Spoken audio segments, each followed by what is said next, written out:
வணக்கம் ஃப்ரெண்ட்ஸ், நம்ம channel name வந்து பார்த்தீங்கன்னா Tamil fitness body building technique தமிழில். இன்றைக்கி நம்ம சொல்ல போகிற கான்செப்ட் என்னென்னா, உடற்பயிற்சி வெயிட் ட்ரைனிங் பண்ணுறவங்களாகட்டும் வெயிட் ட்ரைனிங் பண்ணாதவங்களாகட்டும் யாராக இருந்தாலும் பொதுவாக ஏன் முதுகு வலி வருது, அதை எப்படி சரி பண்ணலாம் அப்படிங்கிறது தான் இதில் கான்செப்ட்டு. பொதுவாகவே வந்து பார்த்திங்கன்னா ஒரு வீடியோ க்ரியேட் பண்ணும்போது வந்து பார்த்திங்கன்னா நம்ம ரொம்ப மெனக்கெட்டு இமேஜெல்லாம் செலக்ட் பண்ணி எடிட் பண்ணி ரொம்ப கஷ்டப்பட்டு தான் போடுறோம். நம்ம வீடியோவை பார்க்குறவங்க வந்து கண்டிப்பாக சப்ஸ்கிரைப் பண்ணுங்கள், வீடியோவை கண்டிப்பாக ஸ்கிப் பண்ணாமல் பாருங்கள். இது ரொம்ப நம்மளுக்கு ஹெல்ப்ஃபுல்லாக இருக்கும். பல வருட கணக்கில் உடற்பயிற்சி செய்யக்கூடியவங்க சந்திக்கக்கூடிய பிரச்சனைகளில் மிக மிக முக்கியமானது தசையில் உள்பகுதியில் நமக்கு தெரியாமல் ஏற்படக்கூடிய உள்காயங்களே. ஆரம்பத்தில் சின்னதாக ஏற்படக்கூடிய இந்த சின்ன சின்ன காயங்க நம்ம கவனிக்காம விட்டோம்னா நாளடைவில் நம்ம வெயிட் ட்ரைனிங் செய்யும்போது கொஞ்சம் கொஞ்சமாக பெருசாகி ஒரு பெரிய காயமாக இருக்கும். ஆனால் அது நமக்கு தெரியாது.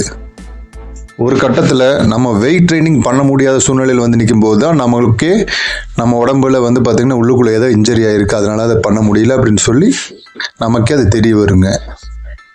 அதே போல் பெரும்பாலும் பாடி பில்டர்கள் சந்திக்கக்கூடிய பிரச்சனைகளில் மிக மிக முக்கியமானது வந்து பார்த்தீங்கன்னா தோள்பட்டை வலிங்க. நம்ம தோலும் நம்ம கையும் பைசப்ஸ் ட்ரைசப்ஸ் அந்த ஜாயிண்ட் இருக்கு இல்லைங்க, அந்த ஜாயிண்ட் தான் அந்த இணையர் இடம் இருக்கு இல்லைங்க, ரொட்டேட்டட் கஃப் போன் சொல்லுவோம். அதையே அந்த மசில் பேர் வந்து பார்த்தீங்கன்னா ரொட்டேட்டர் கஃப் மசில். பொதுவாகவே வந்து பார்த்தீங்கன்னா நம்ம ஷோல்டருக்கு செஸ்ட்டுக்கு பேக் மசிலுக்குலாம் ஒர்க் அவுட் பண்ணும்போது ரொட்டேட்டட் கஃப் மசில் வந்து பார்த்தீங்கன்னா ஒர்க் அவுட் ப்ரெஷரை எடுத்துக்குங்க. அதோட சப்போர்ட் இல்லாமல் நம்ம வந்து பார்த்தீங்கன்னா எந்த வெயிட்டையுமே தூக்கவும் முடியாதுங்க, கீழே பேலன்ஸ் பண்ணி வைக்கவும் முடியாதுங்க. அதுக்கு ரெண்டுக்குமே தேவை இந்த ரொட்டேட்டட் கஃப் மசில் தாங்குகிற ப்ரெஷர் தான்.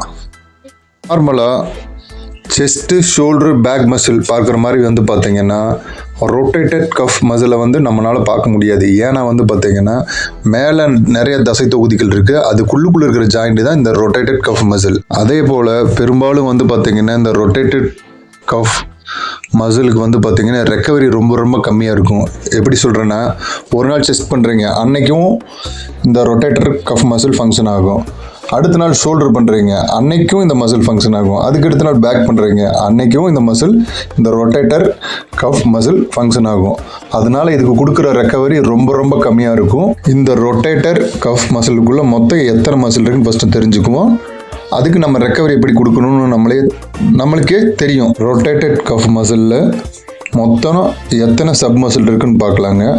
1 சுப்ரா ஸ்பைனட்டஸ், 2 இன்ஃப்ரா ஸ்பைனட்டஸ், 3 வந்து பார்த்தீங்கன்னா டெரஸ் மேஜர், 4 சப் ஸ்கேப்புலரிஸ்.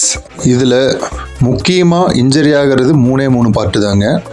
1 வந்து பார்த்தீங்கன்னா இன்ஃப்ரா ஸ்பைனட்டஸ், டெரஸ் மேஜர், சுப்ரா ஸ்பைனட்டஸ். இந்த 3 மசிலுமே வந்து பார்த்தீங்கன்னா உங்களோட போஸ்டீரியர் ரொட்டேட்டட் கஃப் அந்த இடத்துல அமைஞ்சிருக்குங்க. Posterior means back side. இந்த இன்ஜரி வராமல் தடுக்கிறதுக்கு, எக்ஸாக்டாக சொல்லணும்னா போஸ்டீரியர் ரொட்டர் கஃப் மசிலில் வந்து இன்ஜரி வராமல் தடுக்கிறதுக்கு மிக மிக முக்கியமானது வந்து பார்த்தீங்கன்னா அந்த மசிலுக்கு கண்டிப்பாக வந்து பார்த்தீங்கன்னா 5 to 10 minutes வந்து ஸ்ட்ரெச்சிங் கொடுங்க. கண்டிப்பாக இன்ஜரி ஆகாது. நீங்கள் பண்ணக்கூடிய வெயிட்டை தாங்குகிற ப்ரெஷர் அந்த மசிலுக்கு வந்து பார்த்தீங்கன்னா கண்டிப்பாக மெமரியில் இருக்கும். அந்த ஸ்ட்ரெச்சிங் செய்யக்கூடிய எக்ஸசைஸ் என்னன்னு வந்து பார்க்குறேங்க. ஆல்ரெடி இன்ஜரி இருந்தாலும் இந்த எக்ஸசைஸ் பண்ணும்போது கண்டிப்பாக உங்களுக்கு ரெக்கவரி ஆகுங்க. பொதுவாகவே நம்ம ஹெவி வெயிட் ஒர்க் அவுட் பண்ணும்போது பைசப்ஸ் மசிலோட லாங் ஹெட்டு நம்ம எக்ஸசைஸ் பண்ணும்போது வந்து நம்ம தசை ப்ளஸ் தோல் வந்து நிறைய உராய்வு ஏற்படுங்க. இதை தடுக்கிற வகையிலையும் தோள்பட்ட பகுதியில் இருக்கிற ரொட்டேட்டர் கஃப் மசிலை ஸ்ட்ராங்காக ஆக்க இந்த எக்ஸசைஸ் சப்போர்ட் பண்ணும். இதை எப்படி பண்ணலான்னு பார்க்கலாம் வாங்க. இங்கே படத்தில் காட்டுற மாதிரி சுமார் 90 டிகிரி கோணத்தில் மேல் முதுகு பெண்டான மாதிரி இருக்கணுங்க. ஃபஸ்ட்டு பொசிஷன் அதுதாங்க. இதுக்கு நீங்கள் வந்து ஹெல்ப்புக்கு வந்து பார்த்தீங்கன்னா ஒரு மேஜை, ஒரு பெரிய டேபிள் மாதிரி பகுதியில் வந்து பார்த்திங்கன்னா ஒரு சைடு படுத்துட்டு ஒரு சைடு கையை தொங்கிய நிலையில் வச்சுக்கலாங்க. நம்மளோட செஸ்ட் பகுதி வந்து பார்த்திங்கன்னா ஃப்ளாட்டாக வந்து அந்த மேஜை மேலே இல்லை அந்த பெஞ்சு மேலே வந்து ஃப்ளாட்டாக படுத்த மாதிரி இருக்கணும். ஆனால் நம்ம காலு நிற்கிற பொசிஷன்லேயே தான் இருக்கணுங்க. ரெண்டாவது வந்து பார்த்திங்கன்னா மேசையோ அல்லது மெஷினில் நீங்கள் சாஞ்சு இருக்கும்போது வந்து பார்த்திங்கன்னா ஓரளவுக்கு வெயிட் அதிகமான தம்பிள்ஸை எடுத்து ஸ்ட்ராங்காக பிடிச்சிக்குங்க. படத்தில் காட்டியிருப்பாருங்க, இந்த பொசிஷனை கண்டிப்பாக மெயின்டைன் பண்ணுங்கள். 3, தம்பிள்ஸோட வெயிட் வந்து பார்த்தீங்கன்னா உங்கள் கையில் ஒரு ஹேங்கிங் தொங்கிய நிலையில் தான் இருக்கணுங்க. அதே சமயம் உங்கள் கையும் தோலும் ஆடாமல் 90 டிகிரி கோணத்தில் ஸ்ட்ரைட்டாக இருக்கணுங்க.